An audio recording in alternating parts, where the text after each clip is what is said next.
अस्सलामुअलैकुम स्टूडेंट्स, इस हिस्ट्री का पेपर नंबर 11 आपकी खिदमत में शेयर करने जा रहा हूँ। पेपर 10 की वीडियो में अपलोड कर चुका हूँ। आप व्यूअर्स यूट्यूब पर इस तरह सर्च कर सकते हैं, इस history paper 10 by UC learning tube. आप व्यूअर्स इसी तरह सर्च कर सकते हैं। इस हिस्ट्री मेल फीमेल की पेपर नंबर 11 में सवाल नंबर 1 आया हुआ है। In the sentence the man with golden key open the door, what type of phrase is with the golden key. तो गोल्डन की ये किसी चीज़ की सिफत को बयान कर रहा है, तो ये क्या है? एडजेक्टिव फ्रेज है। डी वाला ऑप्शन करेक्ट है। फिर इसके बाद सवाल नंबर 2 है, identify the gerund phrase in the following sentence. Her favourite activity scuba diving in the ocean is very expensive. यहाँ पर जेरन कौन सा है? तो व्यूअर्स जहाँ पर वर्ब के साथ आई आ जाए और वो एज अ नाउन काम करी तो वो जेरन होगी। For example walking, reading, swimming, diving. तो यहाँ पर बी ऑप्शन देखिए, scuba diving in the ocean. B वाला ऑप्शन जो है यहाँ पर जेरन का इस्तेमाल हुआ है। फिर नेक्स्ट सवाल नंबर 3 है, which of the following is an example of an absolute phrase. अब एब्सोल्यूट फ्रेज क्या होता है? व्यूअर्स, एब्सोल्यूट फ्रेज अमूमन अल्फाज का ऐसा मजमुआ होता है जिसमें प्रोनाउन या नाउन अमूमन इसम होता है, और ये क्या करता है? ये जुमले के बारे में इजाफी मालूमात देता है, लेकिन ये बुनियादी जुमले का हिस्सा नहीं होता। अब यहाँ पर सी ऑप्शन देखिए, the sun having set we return. यहाँ पर सी ऑप्शन दुरुस्त है। Question for identify the underline part, he wanted to see the world. Viewers, ये क्या है? ये इन्फिनिटिव फ्रेज है जहाँ पर टू आ जाए और टू के बाद वर्ब हो। For example to see, to buy, to watch. तो वो क्या होगी? इन्फिनिटिव फ्रेज होगी। आप ये याद कर लीजिए, टू प्लस वर्ब, ये इन्फिनिटिव की पहचान है, इन्फिनिटिव फ्रेज की। टू सी द वर्ल्ड, ये क्या है? इन्फिनिटिव फ्रेज है। क्वेश्चन 5 आया हुआ है, what type of clause is whichever team win the game in the sentence whichever team win the game will receive a trophy। क्या है?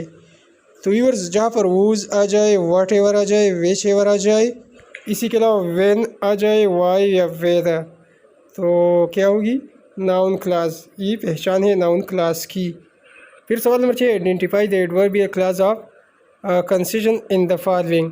एडवर्बियल क्लास हमें बताती है कि काम कब हो रहा है, क्यों हो रहा है, किस शर्त पर हो रहा है। तो यहाँ पर ऑप्शन सी देखिए, ऑल दो ही वाज टायर्ड, अगरचे वो थका हुआ था, ही कंप्लीटेड हिज वर्क। तो इसी तरह ऑप्शन सी करेक्ट ऑप्शन है। नेक्स्ट सवाल साथ है, in the sentence the book that you lent me is fascinating, the class that you lent me is. ये क्या है? तो दोस्तों ये रिलेटिव क्लास है। रिलेटिव क्लास किसी नाउन या प्रोनाउन को डिस्क्राइब करता है। यहाँ पर दैट, वो, वूज, इसी तरह की ये रिलेटिव क्लास कहलाती है। Question 8, which sentence contain a dependent clause functioning as an adverb of condition. यहाँ बी ऑप्शन देखिए, I will go if you come with me. B वाला ऑप्शन ठीक है। क्वेश्चन 9 है, which of the following adverb is an irregular adverb in its comparative form. तो quickly regular है, happily, slowly भी regular है, well, better, best. Well, better, best ये irregular comparative form है। डी वाला ऑप्शन ठीक है। फिर सवाल से, what is the superlative degree of adverb badly. Badly इसकी कंपेरेटिव डिग्री वर्स बनेगी, वर्स, और सुपरलेटिव डिग्री वर्स्ट बनेगी। ये ऑप्शन ठीक है। इसके बाद सवाल 11, choose the correct sentence structure for an inversion. Inversion when a sentence start with negative और रिस्ट्रिक्टिव एडवर्ब। जब कोई जुमला नेगेटिव या रिस्ट्रिक्टिव एडवर्ब के साथ शुरू हो जाए। For example seldom, never, hardly, rarely या नो सूनर। तो क्या होगी वो? हमारे पास सेंटेंस स्ट्रक्चर फॉर इन्वर्जन होगी। तो यहाँ बी ऑप्शन देखिए, सेल्डम। ये सेल्डम से स्टार्ट है, जैसा कि मैंने बताया कि जब कोई जुमला सेल्डम, नेवर, हार्डली, रेयरली इस तरह के से स्टार्ट हो तो ये इसकी पहचान है। बी ऑप्शन देखिए, seldom have I heard such a beautiful voice. B वाला ऑप्शन बिल्कुल दुरुस्त ऑप्शन है। इसके बाद व्यूअर्स सवाल नंबर 12 आया हुआ है, if I dish a king I would help the poor.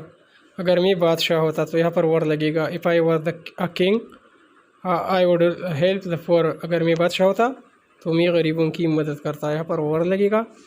फिर इस तरह सवाल नंबर 13 है, she demanded that he speaks गलत है, यहाँ पर सिर्फ स्पीक लगेगा। तो यहाँ सवाल नंबर 13 का दुरुस्त आंसर ऑप्शन बी है, she demanded that he speak the truth immediately. आगे बढ़ने से पहले व्यूअर्स छोटी सी गुजारिश है, वीडियो लाइक कीजिए। लाइक के साथ अगर सब्सक्राइब वाला बटन नहीं दबाया तो अभी दबाइए। तमाम स्टूडेंट्स की गुजारिश है, लाइक के साथ सब्सक्राइब को ज़रूर दबाइए। सवाल 14, it is high time we started our studies seriously. Started सिर्फ स्टार्टेड लगेगा। फिर सवाल 15, identify the correct conditional sentence. तो यहाँ सी वाला ऑप्शन देखिए, if it had rain we would have stayed inside. C वाला ऑप्शन करेक्ट है। नेक्स्ट क्वेश्चन सवाल 16, he is proficient in mathematics and physics. किसी मजमून या महारत के लिए इन इस्तेमाल की जाती है, और यहाँ पर यूज़ प्रोफिशिएंट की बात हो रही है तो इन लगाई जाएगी। इस तरह अगर जुमला हो ही इज़ गुड तो फिर एट लगाई जाती है, he is good at mathematics. तो व्यूअर्स पेपर नंबर 11 की यही तक सवालात हमारे पास मौजूद थी। बाकी सवालात हमारे पास नहीं है, अभी तक हमें नहीं मिले हैं। तो उम्मीद करता हूँ कि आप व्यूअर्स ने हमारी इसी वीडियो से ज़रूर कुछ ना कुछ सीखा होगा। वीडियो लाइक कीजिए, मिलते हैं नेक्स्ट वीडियो में, तब तक के लिए दीजिए इजाज़त। अल्लाह हाफिज़।